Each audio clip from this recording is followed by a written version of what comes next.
चलिए, सभी को मेरा प्रणाम।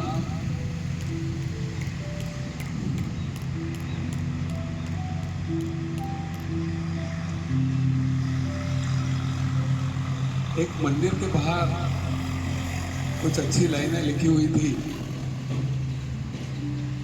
लिखा था कि आप बेझिझक अंदर चले आइए, कि आप बेझिझक अंदर चले आइए। आप पाप करते करते थक गए होंगे, पर मैं माफ करते करते नहीं थका हूं।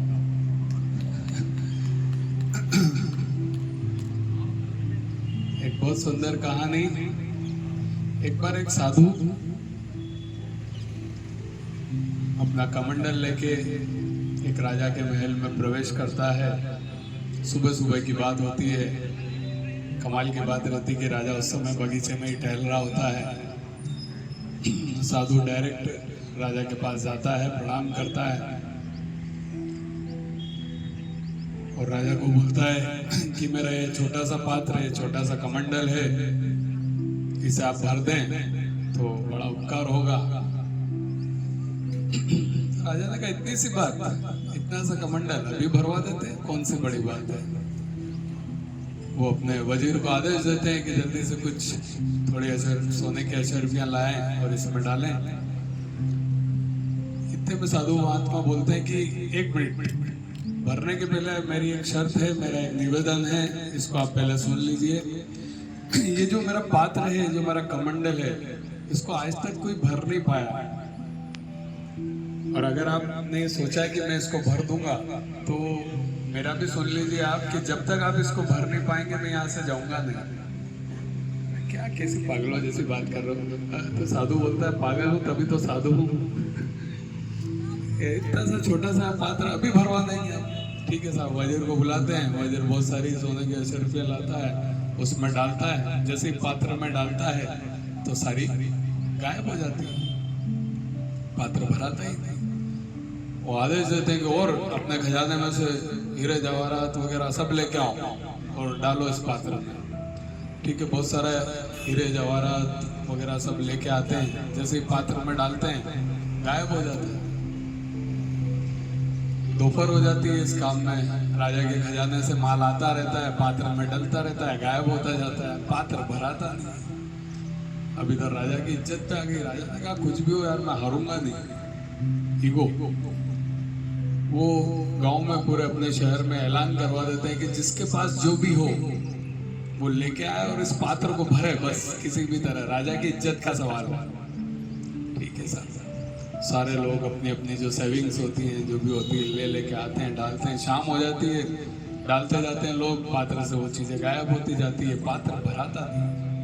अंत में जब सब कुछ खत्म हो जाता है राजा के पास, तो राजा को समझ में आ जाता है कि पात्र भर नहीं पाऊंगा मैं। वो उन साधु को दंडवत प्रणाम करते हैं और बोलते हैं माफ कीजिएगा, पर मैं ये कार्य नहीं कर पाऊंगा, इस पात्र को नहीं भर पाऊंगा। लेकिन जाने के पहले मुझे कृपया इतनी सी बात बता दीजिए कि इस पात्र में ऐसा आपने क्या किया। ये पात्र काय का बना हुआ है, किस चीज का बना हुआ है, आपने ऐसा क्या जादू किया कि ये भरता ही नहीं है।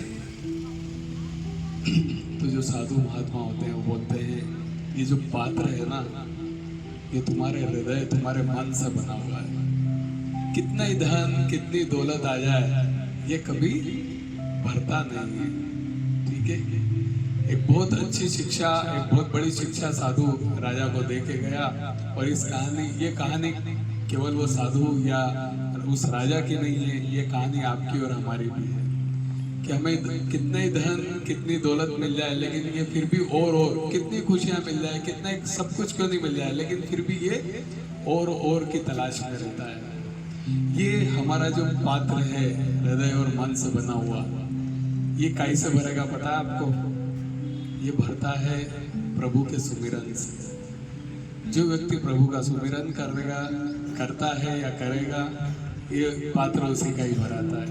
नहीं तो इच्छाएं अनंत है और आदमी भौतिक सुख सुविधाओं के चक्कर में पड़ा रहता है, लेकिन अपनी आत्मा के बारे में, अपने सॉल के बारे में भूल जाता है, जो कि प्रभु के सुमिरन के द्वारा ही भर सकती है। एक छोटी सी कहानी लेकिन बहुत बड़ा मैसेज, बहुत बड़ा ज्ञान हमको देके जाती है। ऐसा नहीं कि हम हमेशा प्रभु के सुमिरन में लगे रहें, लेकिन जब भी मौका मिले, जब भी समय मिले, हम प्रभु का सुमिरन जरूर करें। यही इस कहानी से शिक्षा मिलती है, यही इस कहानी का सार है। एक बार एक छोटा सा और किस्सा सुनाता हूँ मैं आपको, कृष्ण और अर्जुन जी का। कहते हैं कि सबसे बढ़िया शिष्य और अगर गुरु की बात करें तो शिष्य और गुरु का सबसे बढ़िया अच्छा उदाहरण है श्री कृष्ण और अर्जुन जी का। महाभारत के टाइम की बात थी, दुर्योधन ने श्री कृष्ण जी की पूरी नारायणी सेना मांग ली थी और अर्जुन ने क्या मांगा था? श्री कृष्ण जी को।